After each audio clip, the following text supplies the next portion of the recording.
Buenas noches y bienvenidos un día más a El Foco, este programa de reportajes en donde analizamos algún punto de la actualidad de Herrera que merezca la pena. Y hoy traemos la publicación del libro Músicas Populares de Herrera. Tenemos para hablar de él a José Antonio Quiles, que es su principal creador. Buenas noches. Buenas noches, ¿qué tal? Tenemos a José Sánchez Muñoz, que es uno de los investigadores de los temas que trata este libro. Buenas noches.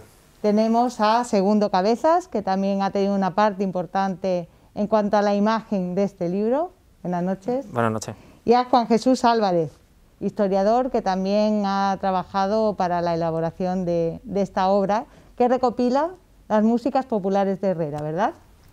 Recopila lo que consideramos que hasta hoy en día pueden considerarse músicas populares, bajo unos ciertos parámetros que ahora después explicaremos si es necesario. El libro incluye poesía, incluye partituras y, como tenemos aquí a José Sánchez, nos va a recitar la poesía que abre este libro, que se titula Aire de notas y que es de Pepe Arjona. Correcto. Deja que el aire denso de las notas te respire. Déjalo que te inunde, déjalo que te llene de armonía. Y déjalo que te sienta y déjalo que te aspire. Déjalo que te drogue tu presencia, déjalo, que contigo no prescribe.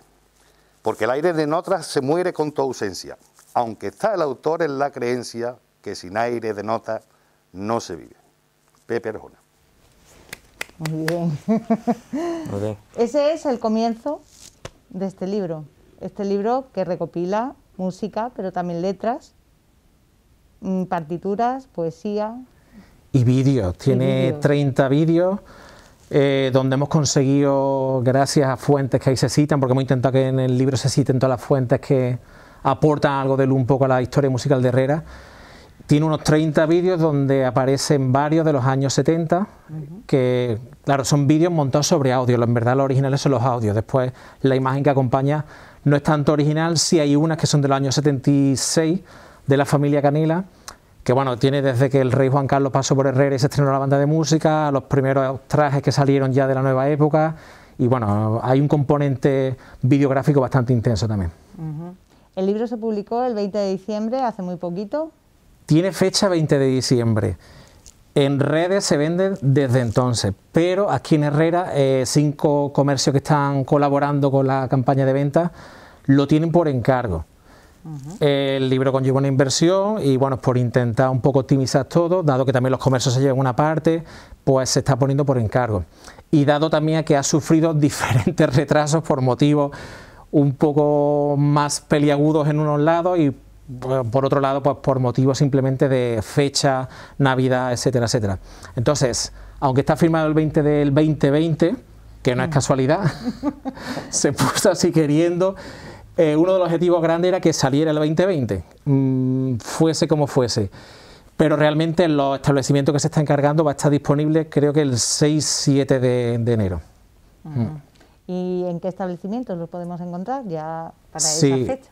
Lo tenemos por encargo ya en Modas Albeni, lo tenemos en Papelería Santi, lo tenemos en Librería Acuario, lo tenemos en Café Bar Central Los Argentinos, aquí en Herrera Conocido, y lo tenemos en Wifi Bloom, en vuestra tienda. Aquí también lo tenemos. Con Alberto allí. Bueno, ¿por qué son músicas populares? A ver, son músicas populares por varios motivos. Principalmente porque se identifican con actos que durante el año ocurren en el pueblo y que se identifican con esos actos de forma sistemática. De hecho, bueno, algunas pueden tener hasta 300 años documentados, otras igual 100, otras menos. Bueno, el fandango, que estaba un poco perdido, no se asocia realmente, como se dice en el libro, a interpretaciones populares, pero sí que la mayoría tienen una, sí lo tuvo. Bueno, el fandango sí tuvo una época grandiosa y como tantas cosas en Herrera se nos medio perdió y gracias a diferentes elementos que después diremos pues se está recuperando. Entonces el pueblo las quiere como propias, se interpretan en la idiosincrasia del pueblo año a año y han ido pasando de generación en generación, normalmente de forma oral. Como digo en el libro, a partir del 2001 y gracias al amigo de la música empezamos a escribir algunas de ellas porque corrían el peligro también de desaparecer. Hubo una Semana Santa en el 2000, creo que fue, que ya no se interpretaron, entonces con idea de fijarlas se han escrito, pero tradicionalmente pasaban oralmente.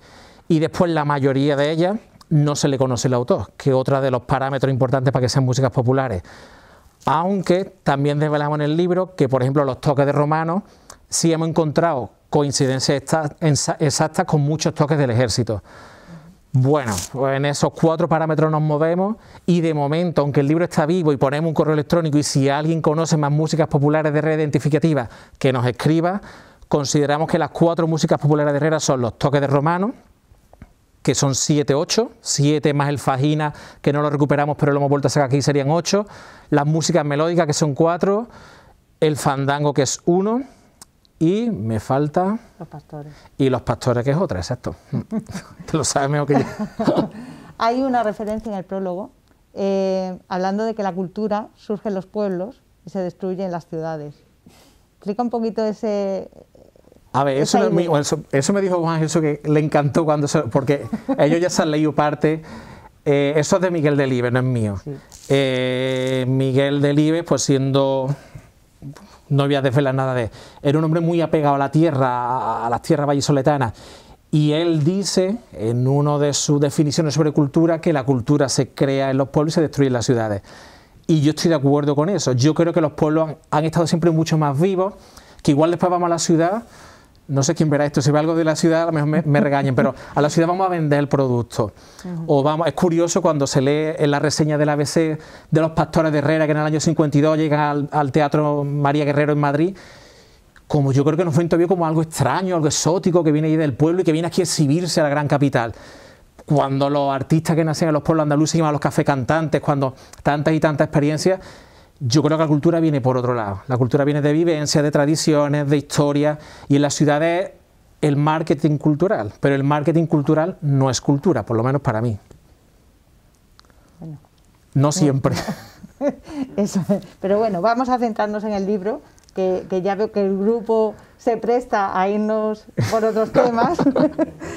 Y vamos a hablar de cada una de estas 4 patas de las que habla el libro, que son las músicas melódicas de Semana Santa, que creo que José es el que más sabe de esto. ¿O? No, yo te voy a hablar de los romanos. José Antonio. Él es más de romano. José Antonio es el que nos va a hablar de esto.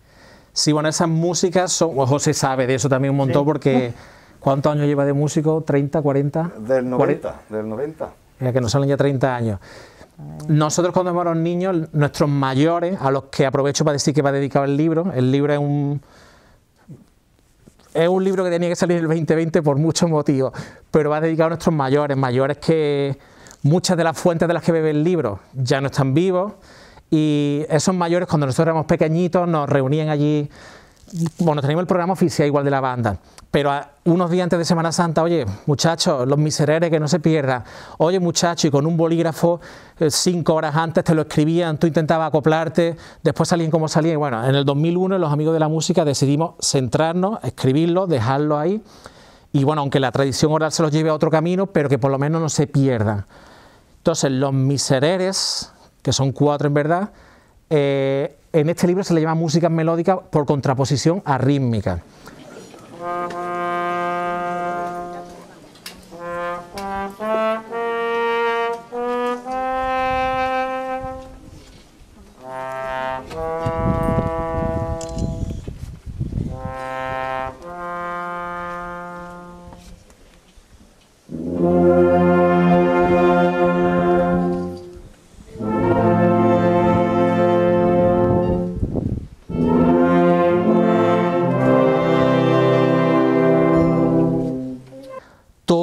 Los conoce, ya digo que se publicaron en el 2001 en un disco de la propia Amigo de la Música, ya llevaba una reseña histórica en esa época. Aquí lo que se hace es que se copia exactamente la reseña histórica, donde yo defiendo que no son casualidad, porque cada uno de los misereres, mates, salmo, clavos, se le aplica al santo, a la imagen que le corresponde, con lo cual el que empezó a tocarlos por primera vez en Herrera sabía lo que hacía. Al mismo tiempo son músicas muy emparentadas con el resto de la comarca, aunque nuestros mayores nos decían que eran nuestras. Son nuestras, pero en Puente Genil hay, en Estepa hay, en Espejo hay, en Baena hay, en Aguilar de la Frontera hay. teníamos 2 fuentes en el 2001 que eran Puente Genil y Aguilar, pero es que ahora tenemos 7 o 8 fuentes, y si siguiéramos buscando probablemente encontraríamos muchas más fuentes donde siguen estando el Miserere y el Stabat Mater, con lo cual es una zona más, es una música más geográfica, aunque en Herrera ha tenido su propia evolución, ¿vale? Y después yo defiendo en el libro que era una música que muy probablemente viniese del mundo de la iglesia, con alguien con cierta cultura, que pudiera ser un organista, un sacerdote, y que tiene su propia evolución musical, instrumental, variada, y que nosotros en el 2001 ponemos un poquito de orden, que es el mismo orden que defiendo aquí. Porque sí, porque si las cosas no tienen orden, pueden ser caos, y el caos, si no tiene un mínimo control, puede acabar en un desastre. Entonces, los misereres de los que has hablado, ¿en qué momentos se tocaban? El miserere aquí se toca, bueno, normalmente el Viernes Santo, igual jueves también, pero viernes, sábado. El miserere siempre era Jesús, el Stabat Mater, que por cierto también digo en el libro, la primera vez que nos pasaba a nosotros como niños, Stabat Mater se escribía con ES, hasta que un hombre en el 2001, compositor del Águila, nos dijo, oye señores, esto no se escribe así, el Stabat Mater va por otro lado. Y empieza a investigar y descubre que, bueno, que es verdad. Siempre se le toca a la Virgen, el Salmo siempre se le toca al Santo Entierro y los clavos siempre se le toca al Cristo, siempre. Cristo, Salmo, evidentemente, Cristo y Santo Entierro, evidentemente Sábado Santo, que es cuando sale aquí en Herrera, Miserere, Stabat Mater, sobre todo Sábado Santo, pero también viernes. De hecho, en Herrera, José también lo recordará igual que yo, las 3 caídas famosas del Jesús el viernes, el Miserere y el Stabat Mater tenía mucha potencia. Era como, a mí se me pone la piel de gallina, imaginarte un pueblo entero, la gente entonces se arrodillaba en las caídas, se tocaba una esquela, había mucha gente en la Semana Santa, porque Herrera ha sido muy Semana Santera, y se hacía un silencio para que los músicos interpretaran estas músicas. Y de verdad que era bonito, y sobre todo ahora tenemos más datos de eso, que sigue siendo bonito. Venía quizá a apoyar esa escenificación que hay en la Semana Santa de Herrera, ¿no? Que es muy particular. Tenemos la de Puente Genil, pero la de Herrera también es muy, muy particular. Claro, bueno, ahí sí le damos cancha a Juan Jesús. me puedo playar mucho. Sí. Pues que intervenga, como quiera, claro, intervengo. claro. Además que mi tema, como los pastores, que después entraremos, los pastores no es más que otra significación más del complejo dinámico cultural de Herrera. Herrera, si por algo se caracteriza por sus autos sacramentales o significaciones. Y yo creo que eso es el emblema central de la Semana Santa. Y incluso ha ido variando y se han perdido, como la cultura se transforma, no se pierde, se transforma. Estamos adoptando, desgraciadamente, bajo mi punto de vista, una cultura demasiado imitando a Sevilla, cuando yo creo que eso es lo contrario, porque si el que quiera ver Sevilla va a ir a Sevilla, el que quiera ver Herrera va a venir a Herrera. Y es lo que yo siempre defiendo. Hay autos sacramentales, significaciones se han perdido, como las pantadas de los romanos, que están intentando recuperarlas, pero se han perdido. O fijaros, en un libro de 1930, la Semana Santa de 1930, donde habla del Stabat Mater sobre la Virgen, habla concretamente que había una significación que he podido corroborar por entrevistas a ancianos del pueblo, que todavía siguen vivos, lo pudieron ver de pequeños, que es cuando se pierde el niño. ¿Qué es cuando se pierde el niño? Lo conocemos como el niño de la bola, que pertenecía a la Virgen del Rosario, que es el emblema central, bajo lo que mueve a los pastores, que participaba como procesión en Semana Santa el Jueves Santo por la mañana. Se pierde el niño, significando en el Nuevo Testamento cuando Jesús se pierde en el templo, y lo buscaba la Virgen del Rosario y un San José que estaba bajo la Hermandad del Rosario también. Y ese encuentro, ¿cómo se le llama? Que también se hacía en Estepa, que de hecho en Estepa hay una calle que se llama Encuentro por eso, o en muchos pueblos de Andalucía, que hoy en día se representa el Domingo de Resurrección, se hacía en Herrera. Cosas como esas se han perdido. Entonces yo creo que nuestra Semana Santa o nuestra cultura va enfocada al mundo del teatro, un teatro religioso, pero un teatro popular. Claro, quizá sí. Referencias a la Edad Media, que nadie sabía leer, nadie sabía escribir y se representaba. Pero es muy curioso, perdón, un apunte. Es muy historia. curioso porque Herrera no es de Edad Media, es del siglo, Herrera como pueblo, 17. Aquí lo digo, del siglo XVII. Sale como cortillo en el XVI, pero como pueblo del XVII. ¿Cómo tienes cosas de la Edad Media representadas en Herrera? Es porque gente de fuera lo trajeron. Claro. Pero que se ha hecho con el tiempo muy herreño también. No quiere decir que sea menos herreño, pero fijaros lo corto, periodo tan corto que tiene Herrera como pueblo, pero tiene empaque, fuerza, tiene potencia. representaciones históricas que siguen vigentes y esperemos que sigan. Claro, aquí se defiende, al hilo de lo que está diciendo Juanje, que bueno, Herrera está casi siempre a la última, por muchos motivos, igual con una latencia de tiempo, las comunicaciones no eran como hoy en día, pero por ejemplo el Concilio de Trento, si no recuerdo mal, de 1545.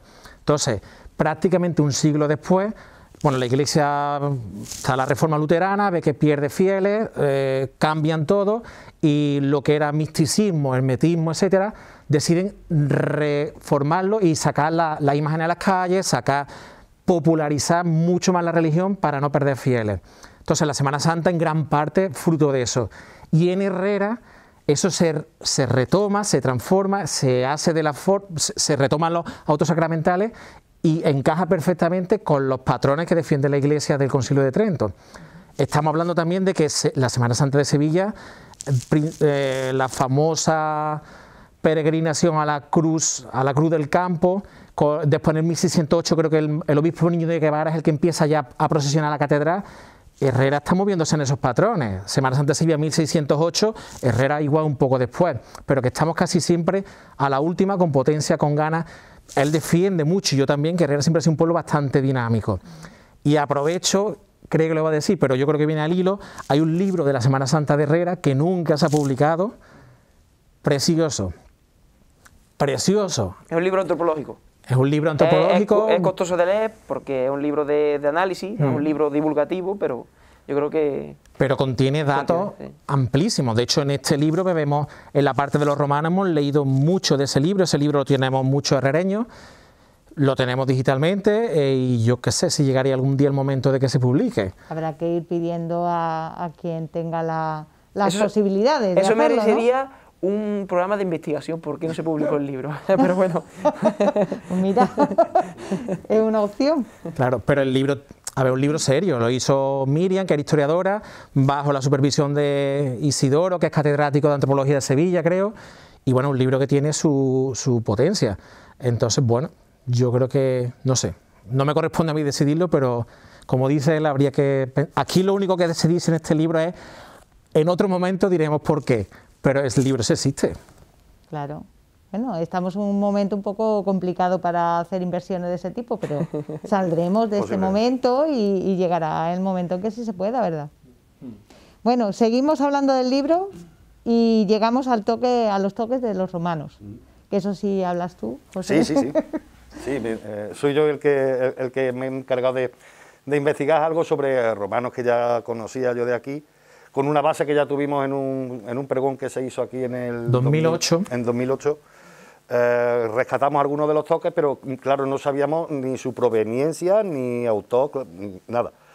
Luego ya nos hemos informado, y hemos informado poco a poco, de que la mayoría, como bien dice José Antonio, son todos toques militares, al menos el principio. Luego ya también con el tiempo va cambiando. Simplemente cambiando porque al no tener conocimiento de música, yo lo achaco a eso, al no tener conocimiento de música se aprendía de oído, y entonces cada década, cada vez que un encargado de la banda salía y entraba otro, le daba su nuevo estilo, pero el principio siempre era como los toques militares de caballería originales, ¿vale? De todo eso se encargó... Teníamos dos nombres. Sí.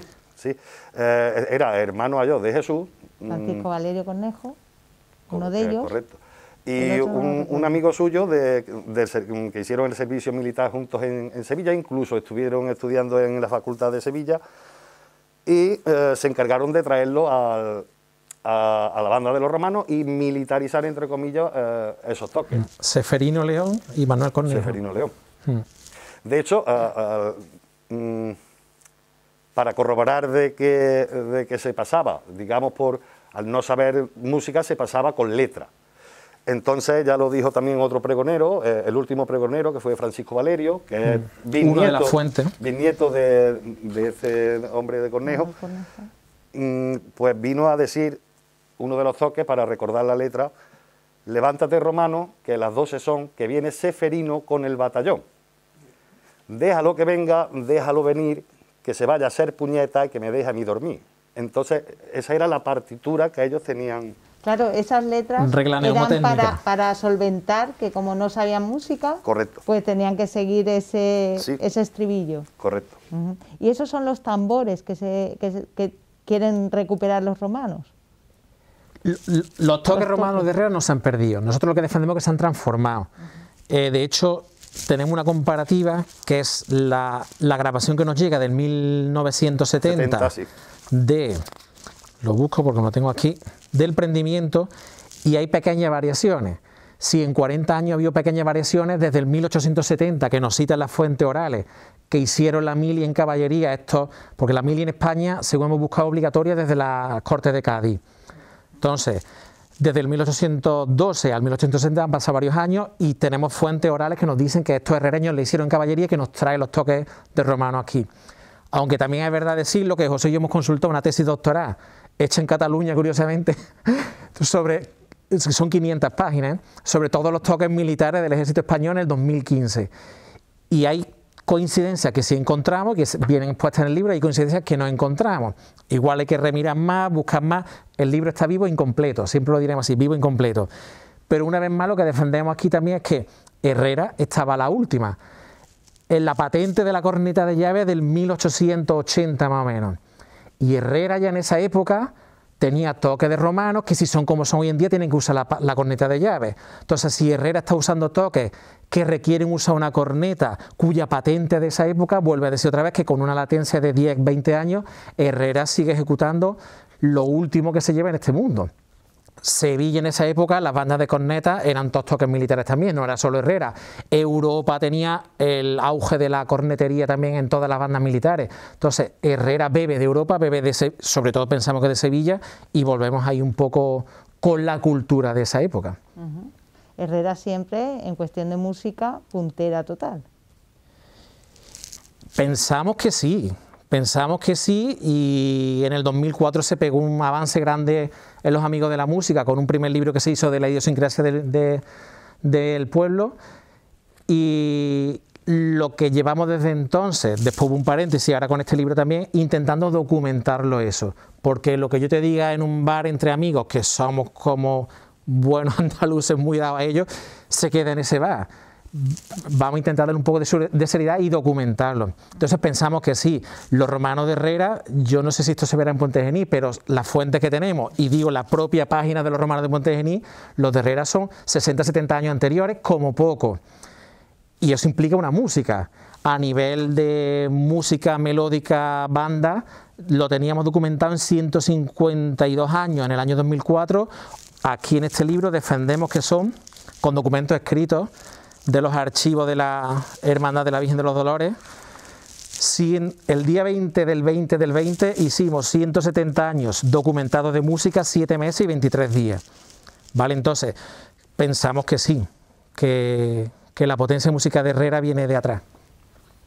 Incluso en el toque de los romanos. Sí. Bueno, en lo del 1870 es cuando se incorporan los toques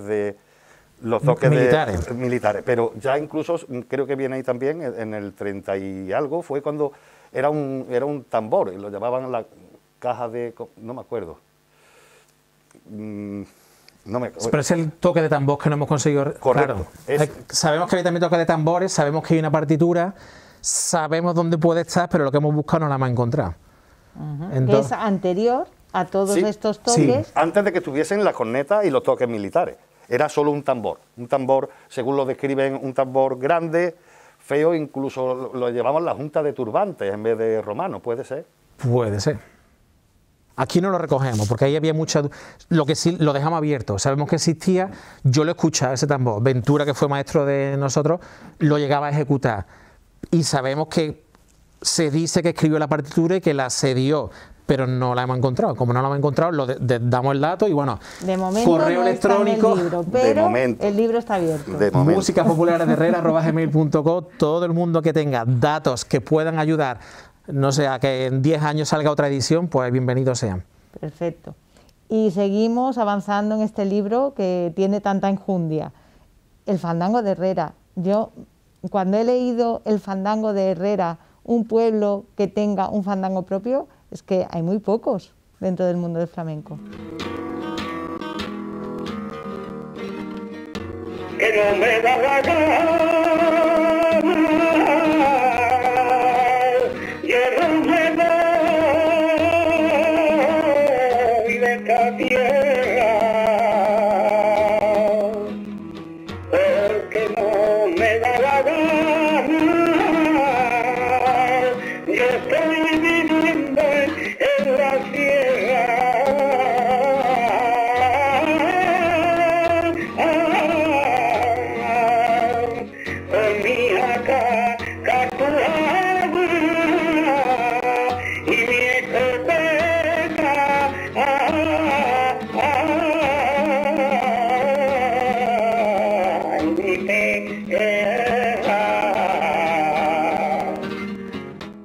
Claro, fandango hay muchísimo, Sí. Y el mundo flamenco cada vez va teniendo más orden, pero no siempre ha tenido todo el orden deseado, como buena cosa popular que es.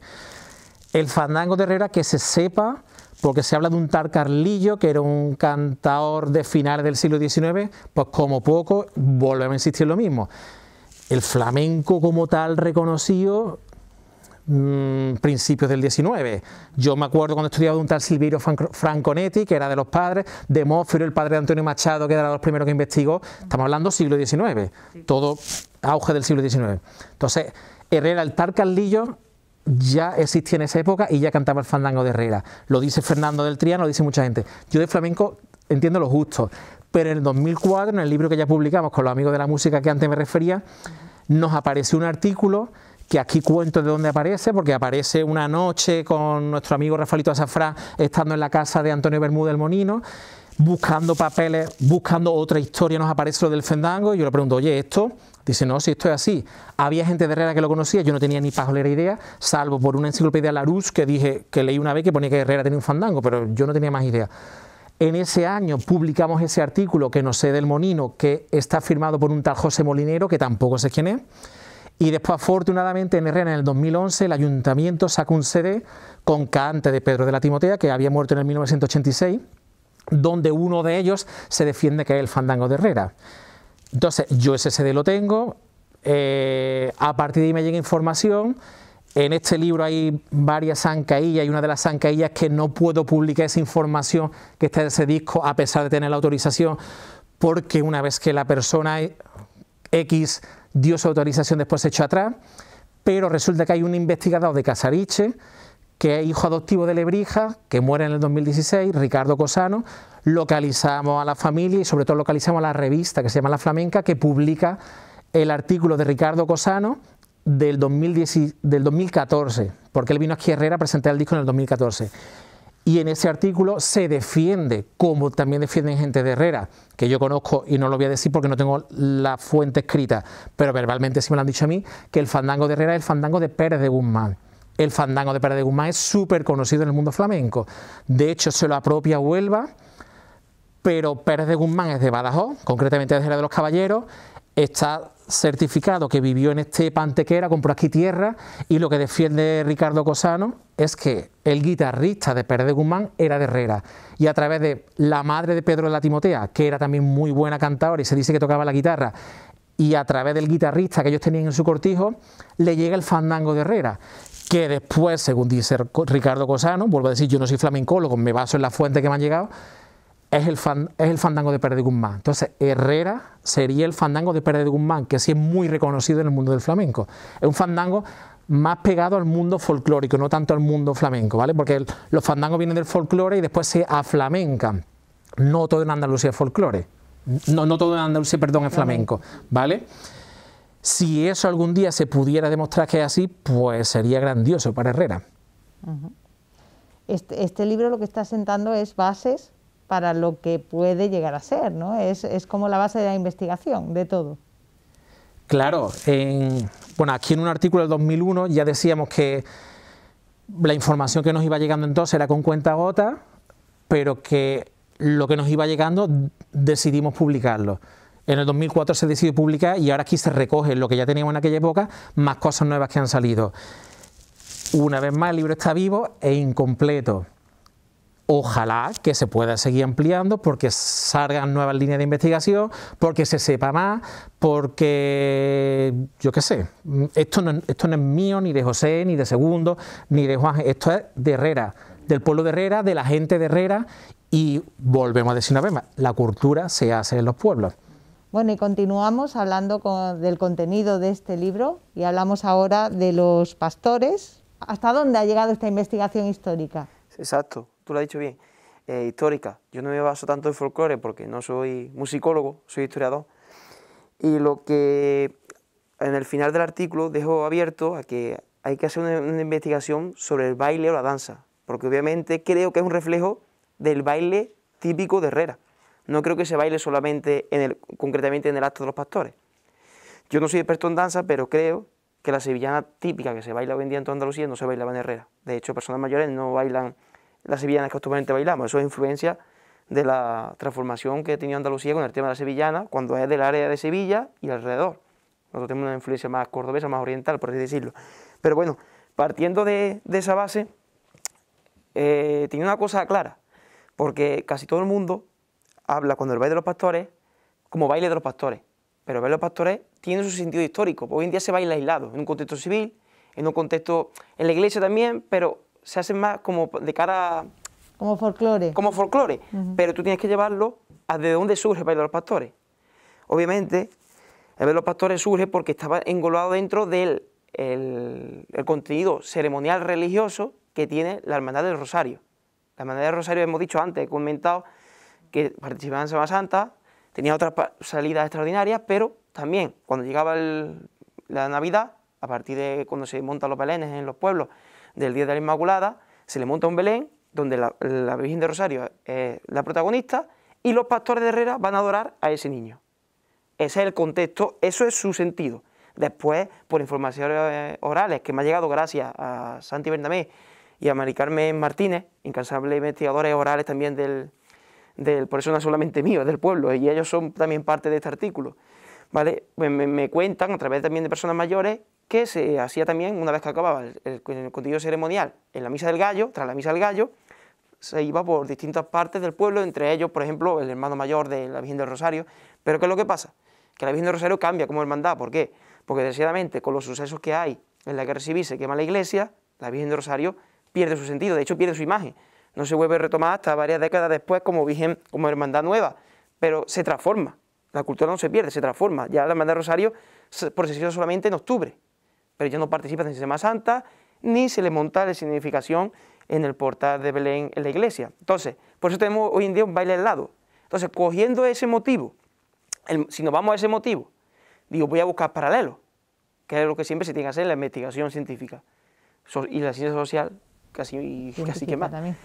Porque, bueno, entonces voy a buscar paralelos. ¿Dónde hay paralelos del baile de los pastores? Es que en Andalucía, en muy pocos sitios. Solamente en Almería, en Vélez Rubio. Y quizás hay otros sitios que me estoy desviando. En Guadí también hay algunos, pero el más claro es en Vélez Rubio. Y después en Herrera. Digo, ¿cómo es posible? ¿Dónde voy a buscar los paralelos? Voy a buscar los orines de Herrera. Hay un libro, el archifamoso Apunte Histórico de la Villa de Herrera, escrito por Francisco José Jurado Muñoz, director del Museo de Herrera, en el año 96, si no recuerdo mal, que dice claramente que hay un aporte de influencia en Herrera de pobladores foráneos procedentes de el Reino de Galicia, el Reino de Portugal y el Reino de León, ¿vale? Claro, en esa época se constituye lo que es la Puebla de Herrera, que es cuando yo pienso y opino, creo firmemente que es cuando se forma Herrera como pueblo. ¿Por qué? Porque Herrera pertenecía dentro a lo que es la determinación jurídica de Estepa, gobernada por el Marqués de Centurión, ¿vale? ¿Qué pasa? Existía un cortijo desde principios del siglo XVI, 1550, pero no tenía gran entidad de población. Ese cortijo estaba en torno a lo que hoy es la calle Puente, calle Sol, ¿vale? Pero empieza a llegar población en el 1640 a través de censos enfiteuticos, que son censos dados a personas para que pueblen la zona. ¿Por qué? Porque esas tierras tienen que hacerla dinero para pagar las batallas de Portugal y de Cataluña, que tienen, ya, con el tema de la independencia, tienen deseos independentistas. ¿Qué es lo que pasa? Es dinero que se le cede desde el Marqués Centurión a la corona. Entonces vienen pobladores, pero vienen gente de estepa, que de hecho las primeras calles de Herrera son la Puente, la calle Sol, son calles estepeñas, que además están juntas en estepa, seguramente son pobladores de esa zona, que son los arrabales de estepa en aquella zona. Pero lo más importante y lo más curioso y lo que nadie creo que todavía se ha centrado es la procedencia de esos repobladores. Entonces, claro, hemos dicho, sobre todo, reino de parte de Galicia, reino de Portugal y reino de León. Entonces, yo buceando, he hecho un análisis por lo que son las significaciones autosacramentales de pastores, he encontrado muchísimas y he encontrado varias tesis doctorales en el reino de León. El reino de León no solamente es la provincia de León, el reino de León es León, Salamanca y Zamora. Eso es lo que se conoce a León como tal. Entonces, en esa zona he encontrado cantidad y cantidad, es que podría haber puesto incluso más paralelos, pero sería inagotable, de lo que se conoce oficialmente, la terminología científica, como pastorada. ¿Qué es la pastorada? Es la intervención del ángel, de los pastores y más figuras. O sea, estamos hablando de figuras incluso del rey David, como acto simbólico por la ciudad, que de hecho se le nombra en la Anunciación de los Pastores, también a la figura de San José, la figura de la Virgen María, que en este caso tenemos a la Virgen del Rosario, claro. Entonces, ¿qué hipótesis sostengo? Sostengo que a Herrera nos llega a través de esos repobladores, que obviamente eran ganaderos sin tierra, personas que no tenían tierra, normalmente estaban asociadas a la ganadería, claro. Y a través de la transhumancia llegan a Herrera, consiguen tierra, consiguen poblarla y, ojo al dato, la Hermandad del Rosario tiene que ser creada por ganaderos, porque siempre la advocación del Rosario mayormente está abocado al mundo de la ganadería. No olvidemos que todas las vírgenes tienen un sentido también, en el sentido romano, de la fertilidad, la ganadería, el mar, como pasó con la Virgen del Carmen, pues en este caso la Virgen del Rosario a la ganadería. ¿Qué es lo que pasa? Se crea, creo, y también me lo han contado en la Hermandad del Rosario a través de testimonios orales, porque no tienen, desgraciadamente, debido a la quema de sus archivos, no tienen testimonio escrito, se crea a través de términos gremiales, o sea, ganaderos, y esos ganaderos, pues yo creo que traen la procedencia, la herencia de aquellas poblaciones. Y es más, en los discursos de los pastores, que de aquí de Herrera, perdón, la anunciación del ángel que le hace a los pastores cuando da entrada al auto sacramental que hoy conocemos, venía a adorar a los pastores. Bueno, pues todo eso, hay muchas palabras que encuentro similar en pastoradas leonesas. En muchas, porque hay, por suerte, en concreto hay una fundación, Joaquín Díaz, que nos dio material fotográfico. Que aparece aquí también. Que aparece aquí, y nos dijeron, los pastores de tu pueblo son estos, tal. Bueno, que lo que presuponemos que son los que van a María Guerrero, que van a bailar también mujeres, y hasta el momento no teníamos conocimiento, pues en esos textos de la Anunciación del Ángel, que es lo único que tenemos de interacción del ángel con los pastores, de teatro, por así decirlo puramente, aparecen mucho, en muchas significaciones del Reino de León, de lo que antiguamente era el Reino de León, que hoy en día es provincia de León, Salamanca y Zamora, muchísimo. Y muy similar, cuando de hecho, si presuponemos que esos pobladores llegaron en mediados del siglo XVII hasta el siglo XXI, ha cambiado bastante, porque siempre se transmite de manera oral, como pasa con la música, no se deja testimonio escrito. Entonces, ahí es una prueba más. Y es que estoy seguro que tenía que haber más actores que con el tiempo se han perdido, o sea, un San José, lo he dicho, otra Rey figura... David. ¿Qué? El rey David, que aparece, el rey David, que además aparece claro, nombrado en exacto, el texto de la locución del ángel. Y yo creo que hay que tener, yo creo que tiene que estar vivo este artículo, porque este artículo sienta, creo yo, una base de lo que puede ser la investigación histórica, y habría que hacer más contacto y todavía con aquella zona. Yo, por la parte, por ejemplo, de este libro, de apunte histórico de la, perdón, este no, que estamos tratando, el apunte histórico de la Villa de Herrera, lo nombra, pero no le da especial atención. Entonces, yo por mi parte me voy a comprometer a ir ahí al archivo de protocolos de Estepa, que es el archivo donde tenemos constancias de los protocolos, o sea, del movimiento de tierra, del registro de la propiedad de la época, y ahí es donde yo quiero ver y hacer un muestreo estadístico, o sea, qué porcentaje viene de cada sitio a poblar Herrera, porque Puebla de Herrera, cuando se la junta el término Puebla, no es banal, no es baladí, sino Puebla porque se le otorga una carta a Puebla, que el rey otorga una carta de repoblación para que vengan pobladores de otro sitio a poblar Herrera. yo todo, y dirás, ¿cómo llegué a esta hipótesis? Pues porque yo viajaba mucho, frecuentaba, y José Antonio también ha estado trabajando en Extremadura, que Extremadura es poblada también por el Reino de León, y los bailes que allí se dan son muy parecidos a los que se hacen aquí. A lo que hacen aquí en el Valle de Pastores. De hecho, allí también se utiliza mucho el pandero, que hoy en día se ha perdido en el Valle de Pastores. Se utiliza mucho el pandero. Y es que es curioso, porque yo a partir de ahí pensé, digo, ostras, igual hay repoblación extremeña. Pero no me cuadraba, porque Extremadura se repuebla en el siglo XII, no creo ya que a su vez traiga repobladores para sino que vienen de más para el norte, porque la repoblación, ¿qué es lo que pasa en Andalucía? En Andalucía se reparten grandes lotes de tierra, ¿por qué? Porque se hace la conquista al reino andalusí en muy poco tiempo, entonces tiene que repartir grandes lotes. En el norte la pequeña propiedad está más al día, porque se va haciendo, a lo mejor se empieza a conquistar en el 811 y hasta el 1200 no se reparte toda la tierra, entonces se va fragmentando en pequeñas tierras. Entonces esos pobladores ya con el tiempo se van quedando sin tierra y bajarán a Herrera. No sé si me enrolla demasiado, pero creo que queda todo demasiado claro. Es muy, muy interesante. Yo la conclusión que saco, o lo que más me llama la atención es cómo en Herrera, de dónde viene, y el tiempo que se mantiene. Estamos en el siglo XXI, claro, y se siguen manteniendo todas estas músicas, todas estas escenificaciones. Y es que es muy curioso, porque es que el baile este solamente en Andalucía, en Vélez Rubio, parecido, pero se conoce en un contexto aislado. Y aquí, y aparte, todo el mundo sabe el dicho de hacha, higo, higuera, no de Herrera. Pues es curioso que en Andalucía no conozco ningún dicho parecido asociado a su pueblo, y sin embargo en Extremadura es dicho casi nacional. Quien no diga hacha, higo, higuera, no es de mi tierra. Entonces, es que Herrera tiene una procedencia, y de hecho el tono de nuestro cante, de nuestro acento, nos tiene que indicar que no somos claramente en un contexto del resto de igual de la provincia. Fíjate también que, por ejemplo, en los misereres, sin tener tantos datos, claro, pero Zamora tiene un miserere que es el eje prácticamente toda su Semana Santa, con lo cual viene un poco a coincidir. Zamora de Reino de León. Claro. Y el miserere es el eje de la Semana Santa de Zamora, que además de interés turístico, etcétera, etcétera. Y además, sin saber esta hipótesis, por ejemplo, el arreglo que yo hice de los pastores en el 2008, mete una caja, que además lo digo aquí, que no existía previamente, pero te lo pedía la música y bueno, me concedí esa licencia. Pero resulta que ese ritmo está muy emparentado con los ritmos pastoriles del norte, y además metimos una flauta introductoria basándonos en la grabación del 1971, que está muy emparentado con lo que sería una dulzaina. Entonces, la propia evolución musical también te habla de las épocas históricas. Igual que en los misereres decimos que los cromatismos, que las notas anticipatorias, etcétera, pueden ser barrocas, porque era típico del barroco ese tipo de técnicas musicales. Aquí los pastores tienen claras connotaciones del norte de España también. Entonces, musicalmente se apoya un poco esa teoría, además de la coincidencia con los toques de Semana Santa. Bueno, y quien apoya todo esto, le da forma a todo esto en una imagen, es Segundo. Sí, tiene que ser complicado.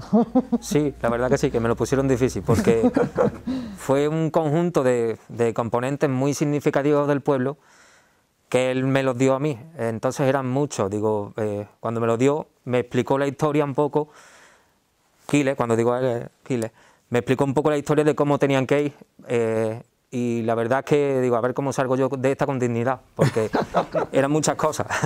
Yo tengo que decir que yo tenía hecho algo, porque yo manejo un poquito el tema de fotografía, pero ni de lejos como es.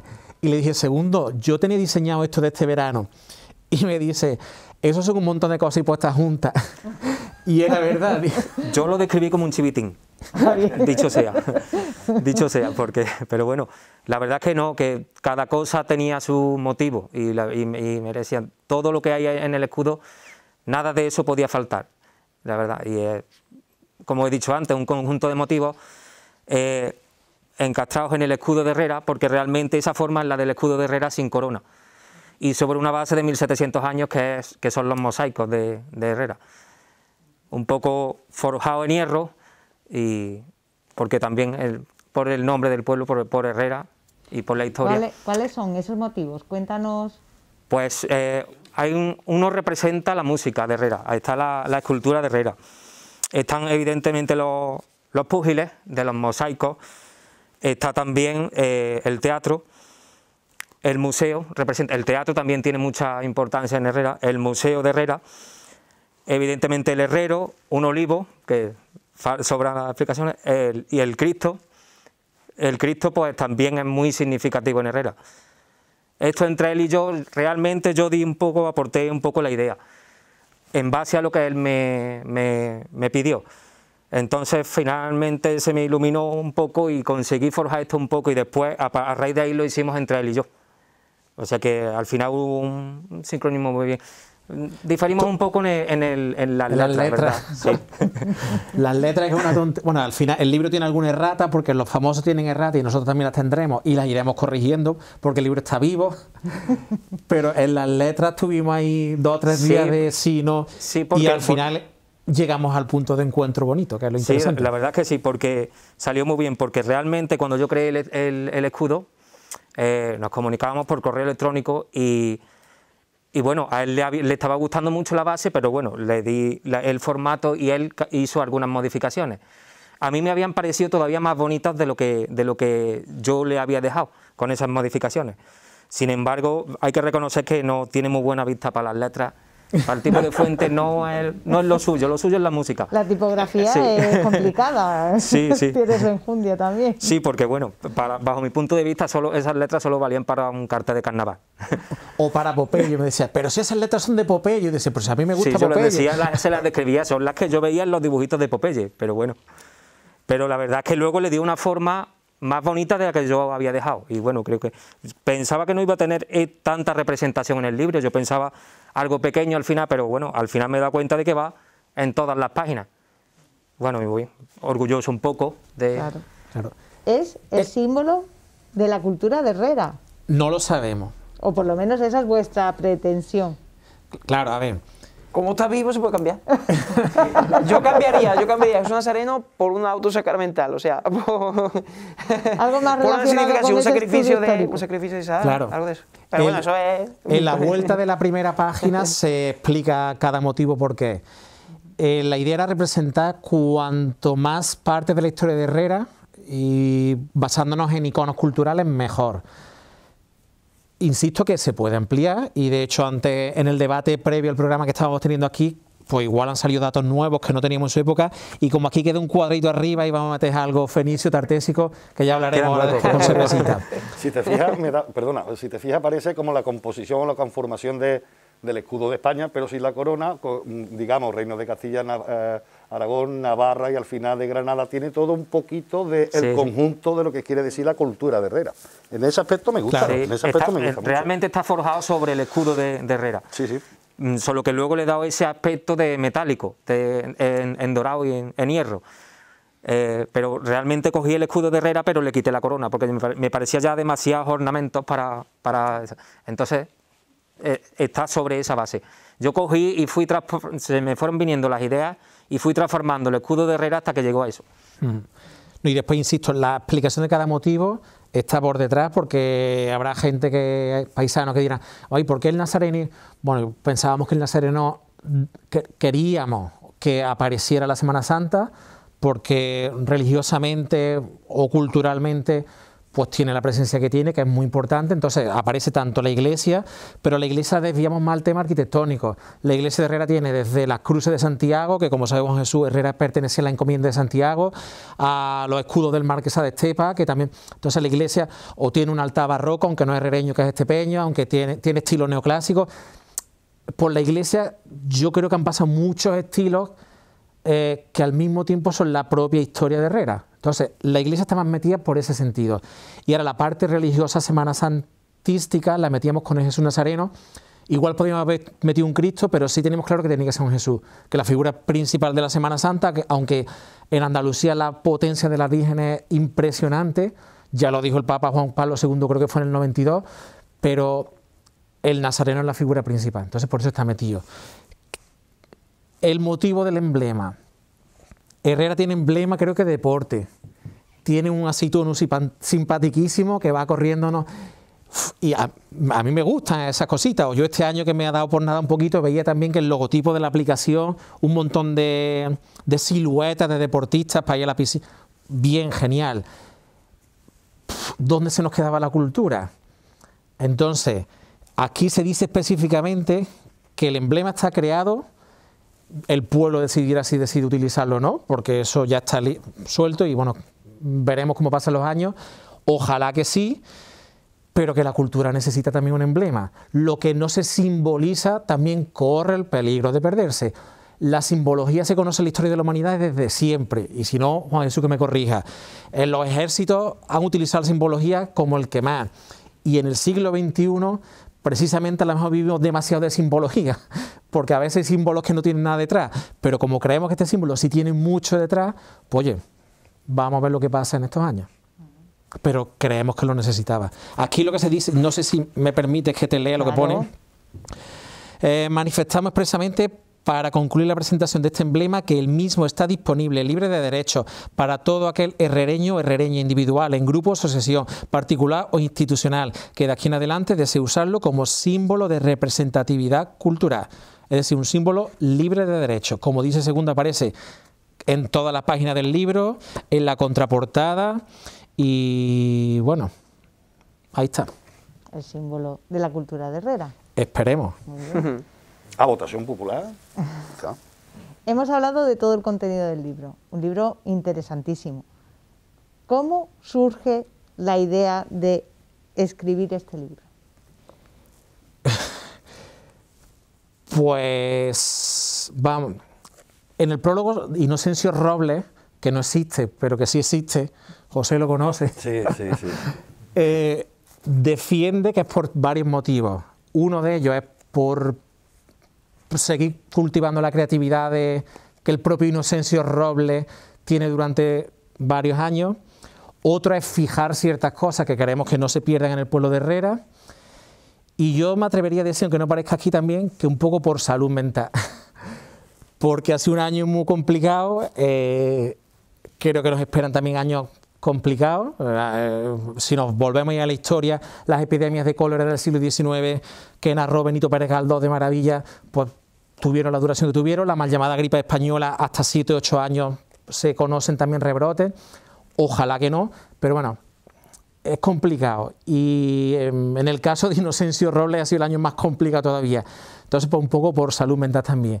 Entonces, por aportarle algo al pueblo, por seguir fomentando creatividad, es también un punto inseguido, como decíamos, que está vivo y que está incompleto, y después también ayudaba a poner mucho material que pudiéramos tener.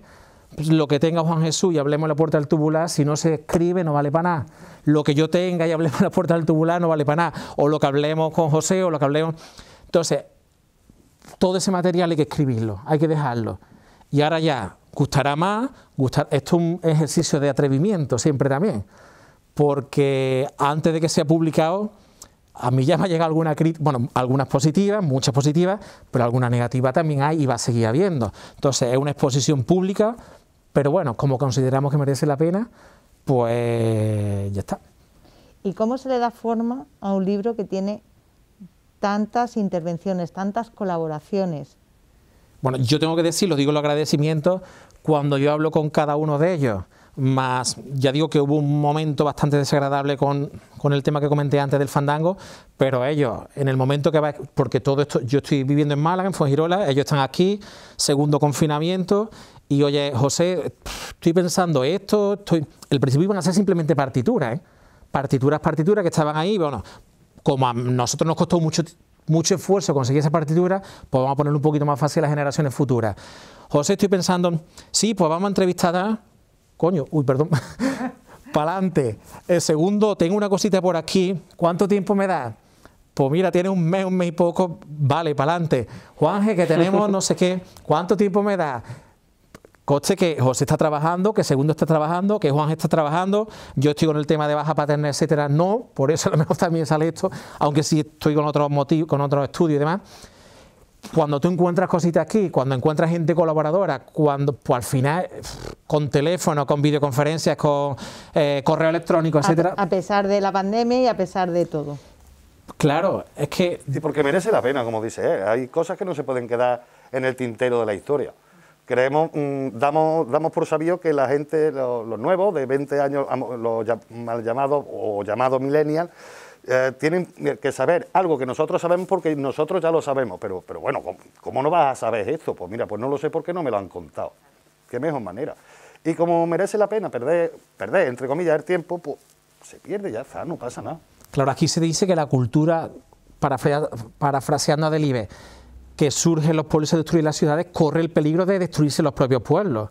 Yo sí digo que donde yo vivo turísticamente es el boom, es el centro de nuestro país, culturalmente no lo digo así, y sí es verdad que cuando yo vengo a Herrera con periodos puntuales, en los últimos 10 años he venido bastante menos por miles de motivos, porque estaba de trabajo hasta arriba, pero yo sí veo que hay una cierta evolución que igual no me gusta del todo. Entonces, ¿cómo podemos ayudar a que esa evolución vaya? Luchar contra la historia es prácticamente imposible, pero si podemos poner un granito de arena, si hay cosas, como dice José, que podríamos dar por sentadas y que corren el peligro de perderse. Porque existan y porque estuvieran ahí no quiere decir que estén para siempre. Aunque vamos a confiar en la sabiduría del pueblo de Herrera, porque si durante 300, 400 años se han conseguido mantener, ¿por qué no lo van a hacer en el futuro? Sí, pero esto es una forma de aportar ese granito de arena para que las generaciones que vienen lo tengan más fácil. Es la idea. De hecho, hay códigos QR por todos lados, las mismas partituras. Si entras al código QR te las puedes descargar de un drive que hemos generado también con todas las partituras, incluso desglosar instrumento a instrumento. Ya digo, los vídeos, las comparativas con la comarca, etcétera, etcétera. Entonces, pues se han dado todas las facilidades que estaban en nuestro poder. Y un guiño a la tecnología también, que es lo que maneja quizá esa generación de milenios. Sí, además que puedes estar leyendo y a la vez con el código QR escuchando la melodía de la que se te está hablando. Eso es algo atractivo. Además, sí, y bastante novedoso. Cuando se escribió el artículo de los Misereres en el 2001, la fuente de los Misereres de Aguilar la sabemos por Sebastián Valero, que era un compositor de allí, pero yo nunca los había escuchado. Y la fuente de Puente Genil por músicos viejos de Herrera, pero yo nunca lo había escuchado. Hoy en día, macho, que está en el sofá de tu casa, te metes y ves los de Puente Genil, Espejo, Herrera, Baena, etcétera, etcétera. Vamos a aprovecharlo a nuestro favor. A nuestro favor es ese conocimiento que se genera en las redes sociales, ese conocimiento que se genera... Bueno, la red es potentísima, para bien y para mal. Sí. Pero vamos a aprovecharlo en plan positivo. Claro. Yo, una de las personas que admiro en los últimos años, que es Michel Redney, que fue el desarrollador de Scratch, que es un programa con mucha potencialidad que utilizamos a veces en los colegios, él dice que si un niño puede estar 8 horas tocando un piano, ¿quién te dice que no puede estar 8 horas delante de un ordenador? El problema no son las 8 horas y el ordenador o las 8 horas y el piano, es lo que hagas con el piano o lo que hagas con el ordenador. Entonces, evidentemente con 5, 6, 7, 8 años no, pero profesionalmente si te dedicas a ello no hay ningún problema en dedicarte 8 horas al ordenador. La red es potente tanto para bien como para mal. Mejor aprovecharlo para bien. Bueno, y vamos a terminar, como termina el libro, con un juego. Este libro termina con un juego. ¿En qué consiste ese juego y por qué termina con un juego? El libro ya decimos que está dedicado a nuestros mayores con el ánimo de que no le hayamos fallado. Mayores me refiero, igual ellos no porque no vienen directamente del mundo de la música, pero José y yo hemos conocido a Joséito Reyes, a Ventura, a Rafaelito Azafrán, a Lorenzo, igual no tan emparentado con el mundo de la música, pero que es el autor de la escultura de la música que nunca se ha levantado porque hacen falta dinero para ello. Hay mucha gente, sobre todo yo escribiendo, cuando he puesto en orden todos los papeles, todas las partituras, todos los textos, todo lo que teníamos, digo, ay Dios mío, porque te acuerdas de cada momento que viviste, por lo menos yo personalmente, en el año 2000, 2001, 2000, y esa gente ya no puede decir nada. Entonces, está dedicado a ellos, pero abre una puerta. De hecho, el epílogo que escribe también Inocencio Robles es el discurso de Steve Jobs que pronuncia en la Universidad de Stanford, dirigido a la juventud, y que aquí lo que hacemos es parafrasearlo y dirigírselo a la juventud de Herrera, que es un discurso grandioso, es un discurso de renacimiento, es un discurso de aprovechar cada momento que te da la vida porque no sabes cuándo te va a hacer falta, porque al final todo se teje con un fino hilo de plata que si lo vas bien tejiendo te va a ir abriendo puertas, te va abriendo mundos que de otra forma no sabrías que existirían. Y el juego es a la tercera parte que nos faltaba. Si rendimos homenaje a los mayores, si lo escribimos gente ya cuajadita, adultos más o menos, si tiene un mensaje a la juventud, me faltaban los niños. Entonces el juego es, los niños no lo podrán hacer solos, tendrán que hacer con ayuda, pero oye, el que quiera, responde unas preguntitas, la manda al correo musicaspopularesdeherrera@gmail.com y los 10 primeros en responder correctamente se llevan de regalo otro libro, libro con libro, bueno, y los otros 20 se llevan un diploma y a partir del número 30, siendo muy esperanzador, pues se llevan el beneplácito de ellos mismos de saber que controlan bastante bien el mundo de la música. ¿Cuáles son los retos que se Los retos, pues lanzan no me en lo ese sé. juego? El primero habla de nombres propios, donde dice, a ver, bueno, todos los retos son respondidos en el mismo libro, son un juego de investigación. Entonces se pide que se busque el nombre del músico conocido más antiguo de Herrera. Pues uno lo busca y responde. Fotografía, este está chulo. Todas las fotografías, o casi todas las del libro, son de hombres. Hay muy poquitas de mujeres. Entonces te habla que localice una de mujeres, buscando, yo vengo del mundo educativo, bueno, coeducación. El tercero, una demostración. Donde se nos pide, vale, que nos hable de algunos toques militares de los romanos de Herrera. El cuarto es un esquema, donde tienes que reproducir el baile, el esquema del baile de los pastores, que aparece también en el interior del libro, la forma musical que le llamamos nosotros. El quinto es una opinión, donde se nos pide que escuchen los miserables de Pontejín y los de Herrera y que me digas cuáles te parecen mejor. Eso, Bueno, para los niños va a ser un... Los niños, sí, los niños hay cosas que pueden hacer solos y cosas que no. La mayoría de este juego no, pero con ayuda sí. Yo te podré hablar de planes formales estilísticos y el niño te podrá hablar de su primera impresión más inmediata y no hay ningún tipo de problema. Y sin pelos en la lengua, como Eso los sí es niños. verdad. Claro, y además tiene la capacidad de decir verdades. Como puño. Y el último, pues un pequeño resumen del mensaje de Steve Jobs. Un juego simplemente pues por darle algo de dinamismo, por utilizar el correo electrónico, por lo mismo, por esa asociación red del libro que no se pierda. Me estoy acordando ahora mismo que se nos ha olvidado la foto de la portada, que ya propusimos un juego en redes sociales. Respondieron unas 20 personas, nadie acertó, porque lo proponíamos que los herrereños que quisieran identificaran dónde, porque esta foto es de Herrera, dónde está tomada la foto, y desvelamos la solución. Creo que fue este fin de semana. Está tomada en la carretera de Casariche, justo frente a la fábrica de Verdeo, y sí es un día único también en la historia de Herrera. Esta foto está tomada, creo que fue a principios de septiembre, el mismo día de la gran lluvia que tuvo Herrera, o fue a finales de agosto o principios de septiembre. Fue concretamente el 11 de agosto. El 11 de agosto, ¿no? Sí, sí, sí. Pues esta foto es de ese mismito día, ¿vale? ¿Y ya está. en redes sociales, en qué cuenta habéis lanzado este reto? Facebook, ¿no? Facebook es la que se está utilizando. Pero Inocencio Robles lo lanza, ellos van compartiendo y ahí andamos. Inocencio Robles es la cuenta que hay que seguir para conocer algo más sobre Sí. esta obra. Sí tenía apuntado también, hay una cuenta de Facebook que tiene bastantes seguidores, bueno, no, es un perfil que se llama Herrera Sevilla, Herrera Sevilla. En las últimas semanas, no sé quién lo lleva, pero lo siento, en las últimas semanas estamos un poco bombardeando esa cuenta, porque tiene ahí bastante difusión. Prometo que pasado el 7-8 de enero os dejamos en paz. Porque es verdad que la plataforma es así importante, estamos un poco parados y en esta semana estamos un poco aprovechándonos de esa cuenta. Pero de verdad, al que sea que administre, gracias, y que de verdad que paramos en cuanto que pase la Navidad. Es un grupo, ¿no? Entiendo. No llega a ser grupo, es un es perfil. un perfil. Es un perfil. No es ni grupo ni página, es perfil simplemente. Pero es un perfil abierto donde todo el mundo puede etiquetar. Claro. Exacto. Bueno, seguro que le interesa también que Claro, ahora lo la último, gente La vaya visita de los me moviéndolo, gusta, claro. eso vende mucho. lo último que hay un sorteo, que todo el mundo que comparta el último mensaje que hemos puesto, pues se sortean 3 libros gratis.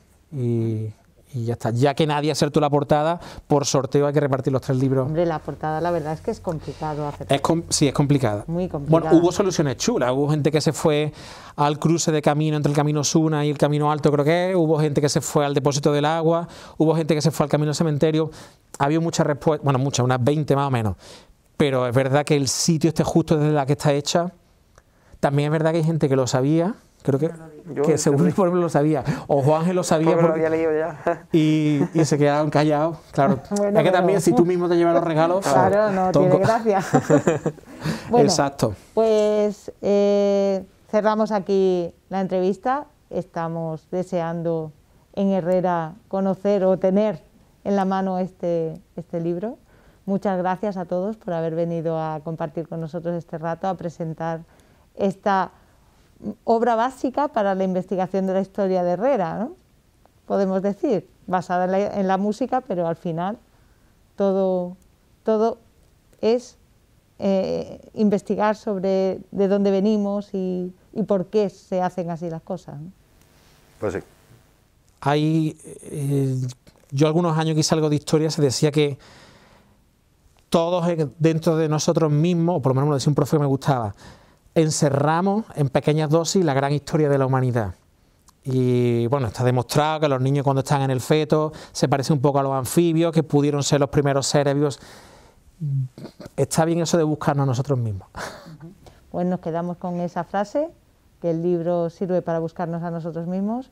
Muchas gracias de nuevo y nosotros nos vemos en otro programa del Foco que seguro traerá algo interesante que contarles. Buenas noches.